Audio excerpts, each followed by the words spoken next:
Hello guys, welcome back to my YouTube channel. This is the second video of my YouTube channel. After a long time, I uploaded it. आज हम बात करेंगे the future of pyruvic acid. इसके पहले वाले video में हमने glycolysis के बारे में पढ़ा था, जिसमें ग्लूकोज में से पायरुविक एसिड में वो कन्वर्ट होता है। जो ग्लूकोज है वो 10 स्टेप के बाद पायरुविक एसिड में कन्वर्ट होता है और उसके साथ साथ हमें 2 ATP भी मिलते हैं, यानी कि एक ग्लूकोज में से हमें 2 ATP मिलते हैं और 2 पायरुविक एसिड भी मिलते हैं। Okay, let's start it. After a glycolysis, we have 2 pyruvic acid from 1 glucose molecule and also 2 ATP. यानी कि ग्लाइकोलाइसिस के बाद ग्लूकोज में से हमें 2 पायरुविक एसिड और 2 ATP के मॉलिक्यूल्स मिलते हैं। Okay, but it is the not end of the respiration. After this process, pyruvic acid is used in 3 ways to get more energy from oxidation. यानी कि ये रेस्पिरेशन का एंड नहीं है। आगे पायरुविक एसिड जो है वो फर्दर और प्रोसेस में से गुजरता है और उसमें से हमें कुछ एनर्जी मिलती है ऑक्सीडेशन के थ्रू। ओके, तो देखते हैं कौन कौन सी प्रोसेस होती है।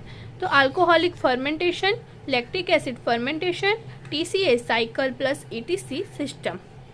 यानी कि alcoholic fermentation, lactic acid fermentation और ये TCA साइकिल और ETC सिस्टम के थ्रू हम जो ऑक्सीडेशन की ही प्रोसेस है तीनों, उनमें से हमें आगे पायरुविक एसिड में से भी एनर्जी मिलती है। फर्स्ट 2 स्टेप है, फर्स्ट 2 प्रोसेस है वो एनएरोबिक रेस्पिरेशन में आती है, तो साइटोप्लाज्म में देखने को मिलती है और उसमें ऑक्सीजन यूज नहीं होता। TCA साइकिल और ETC सिस्टम ये दोनों ही माइटोकॉन्ड्रिया में होते हैं और एरोबिक रेस्पिरेशन का एग्जाम्पल है जिसमें ऑक्सीजन यूज होता है। तो आज हम TCA साइकिल के बारे में डीप स्टडी करेंगे। तो चलो स्टार्ट करते हैं। सबसे पहले बेसिक इन्फॉर्मेशन ले लेते हैं। तो TCA साइकिल, जिसका फुल फॉर्म होता है ट्राई कार्बोक्सिलिक एसिड साइकिल, जिसको C6 भी कहा जाता है, also known as a citric acid cycle and a Krebs cycle. In this cycle we can see many steps of a decarboxylation and oxidation. यानी कि ये साइकिल में हमें बहुत सारे स्टेप देखने को मिलते हैं जिसमें डिकार्बोक्सिलेशन होता है, ऑक्सीडेशन होता है, जिसके थ्रू हमें प्रोडक्ट मिलती है जो है CO2, NADH, H+, FADH, H+, ATP जैसी प्रोडक्ट मिलती है। ओके, तो FADH and NADH is used in ETS system to produce more ATPs। यानी कि NADH और FADH का आगे यूज होता है ETS सिस्टम में। क्यों? क्योंकि हमें उसमें से ATPs मिलता है, जिसमें हम आगे ETS सिस्टम जब भी पढ़ेंगे तो उसमें देखेंगे कि NADH और 3 ATP के इक्वल होता है, FADH 2 ATP के इक्वल होता है। वो सारी प्रोसेस हम ETS सिस्टम वाले वीडियो में कवर करेंगे। आज हम TCA साइकिल के सारे स्टेप्स देखेंगे। ओके, तो चलो स्टार्ट करते हैं अब।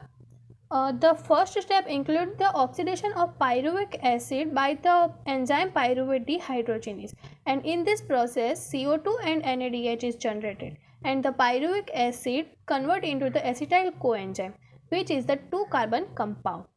After this TCA cycle will start. Okay, in the first step of TCA cycle, acetyl coenzyme combine with the oxaloacetate, which is the 4-carbon compound, to form a citrate, which is the 6-carbon compound.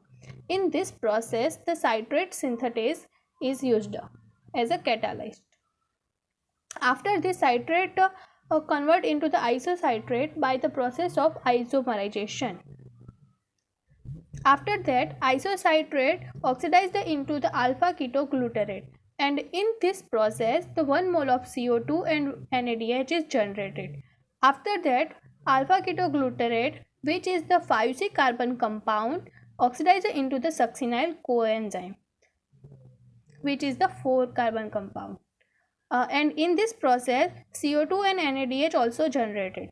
After that succinyl coenzyme convert into the succinate, and in this process a molecule of a GDP is converted into the GTP, and this GTP molecule convert the ADP molecule into the ATP molecule. Okay, यानी कि ये process में हमें एक ATP मिलता है। After that the succinate, which is the 4-carbon compound, oxidized into the fumarate, and in this process FAD convert into the FADH. Okay, after that the 1 mole of H2O is added into the fumarate and it converts into the malate. Okay, and malate oxidized into the oxalate again, and in this process NADH is released. Okay, यानी कि हमें पूरी cycle में से फिर से ऑक्सेलो acetate यानी कि OA वापस मिल गया।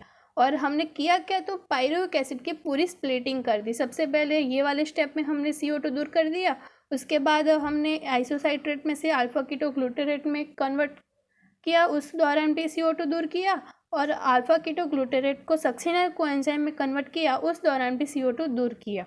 और NADH, FNADH, FADH, NADH के फॉर्म में हमने हाइड्रोजन को भी दूर कर दिया, यानी कि पूरी तरह से हमने पायरुविक एसिड को तोड़ दिया।